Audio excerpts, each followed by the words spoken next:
ગાંધીનગર ખાતે કામગીરી અંગે મુખ્યમંત્રી દ્વારા સમીક્ષા કરવામાં આવી છે। રાજ્યમાં રસ્તા તેમજ પુલની કામગીરીની સમીક્ષા કરવામાં આવી છે।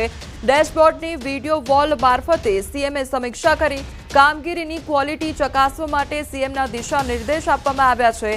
લોકોની રજૂઆતોનું નિરાકરણ લાવવા માટે સૂચના પણ આપી દેવામાં આવી છે।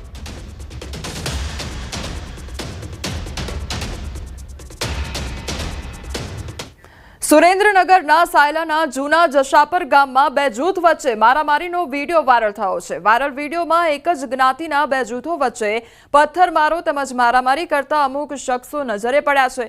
તો વાયરલ વિડીયો કેટલો જૂનો છે તે અંગે હાલ કોઈ પુષ્ટિ થઈ નથી। પ્રાથમિક તપાસમાં બંને જૂથો વચ્ચે અંગત અદાવતમાં મારામારી થઈ હોવાનું અનુમાન લગાવવામાં આવી રહ્યું છે।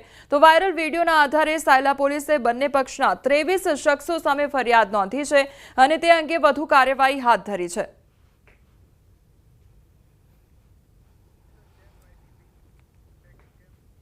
સુરતમાં ટ્રેક્ટરનો અકસ્માત સીસીટીવી કેમેરામાં કેદ થયો છે। રોંગ સાઈડમાં આવતા ટ્રેક્ટરે યુવકનો ભોગ લીધો છે। બટારમાં ટ્રેક્ટર બન્યું છે યુવક માટે કાળરૂપ। ટ્રેક્ટરના પાછળના ટાયરમાં યુવક કચડાયો હતો। તો ગંભીર અકસ્માતના સીસીટીવી ફૂટેજ સામે આવ્યા છે। ટ્રેક્ટર ચાલકને ઘટના સ્થળે લોકોએ પકડી ખટોદરા પોલીસને સોંપ્યો હોવાની ઘટના સામે આવી છે। તો તે અંગેનું સીસીટીવી ફૂટેજ પણ સામે આવ્યું છે। રોંગ સાઈડમાં આવતા ટ્રેક્ટરે યુવકને અડફેટે લીધો હતો અને જે યુવક હતો તે ટ્રેક્ટરના ટાયર નીચે કચડાયો હતો।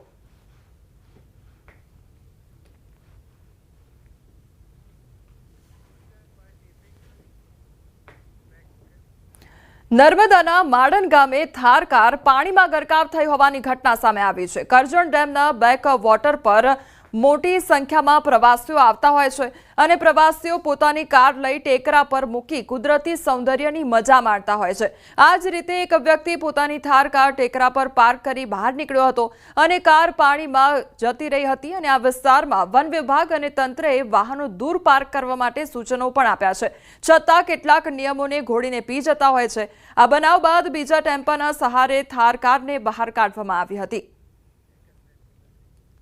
તો આજે થાર ગાડી છે તે પાણીમાં ગરકાવ થઈ હોય તે પ્રકારની ઘટના સામે આવી છે। અનેક વખત સૂચનાઓ પણ આપવામાં આવી છે કે પ્રવાસીઓ દ્વારા જ્યારે પણ કાર પાર્ક કરવામાં આવે તે પાણીથી દૂર પાર્ક કરવામાં આવે, પરંતુ નિયમોને નેવે મૂકીને લોકો દ્વારા જે ગાડીઓ છે તે નજીક જ પાર્ક કરવામાં આવતી હોય છે અને તેના કારણે આ પ્રકારની ઘટના બની છે। હવે જે આખી જે થાર ગાડી છે તેને અન્ય ગાડીના સહારે બહાર કાઢવામાં આવી હતી।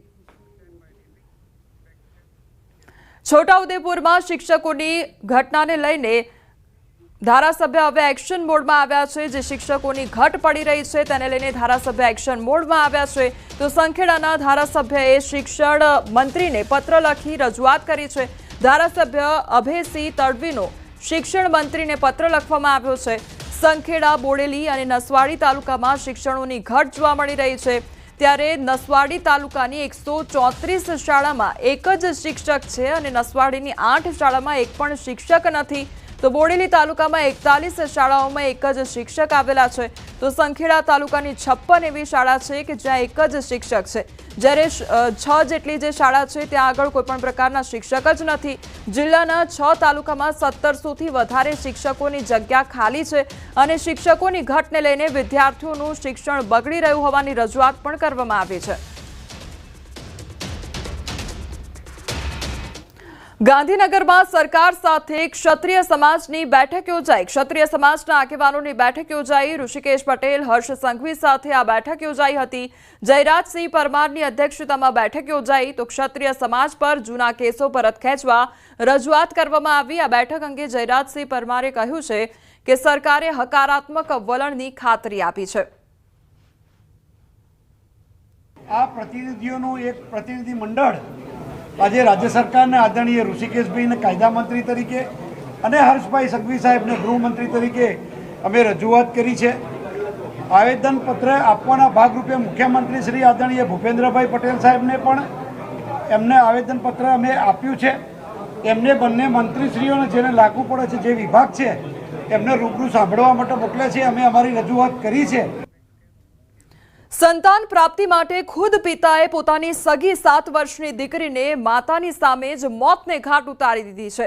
ખેડાના કપડવંજ પાસેથી પસાર થતી નર્મદા મુખ્ય કેનાલમાં દીકરીને ફેંકી દીધી।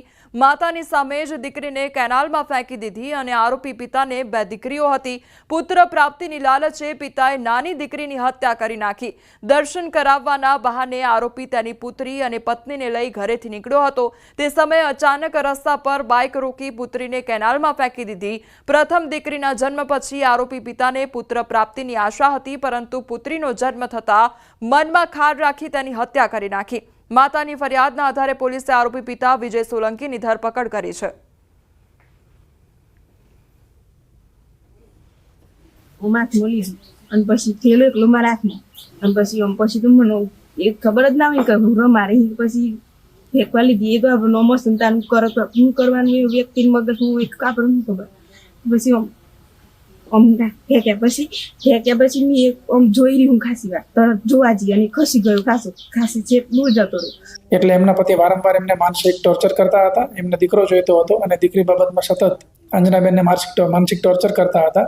એમાં આ વ્યક્તિએ બ્રિજ ઉપર પોતાની દીકરીને લઈ અને ત્યાંથી સીધી ફેંકી દીધેલી. અને અંજનાબેને જ્યારે વિરોધ કર્યો ત્યારે અંજનાબેનને એને એવી ધમકી આપી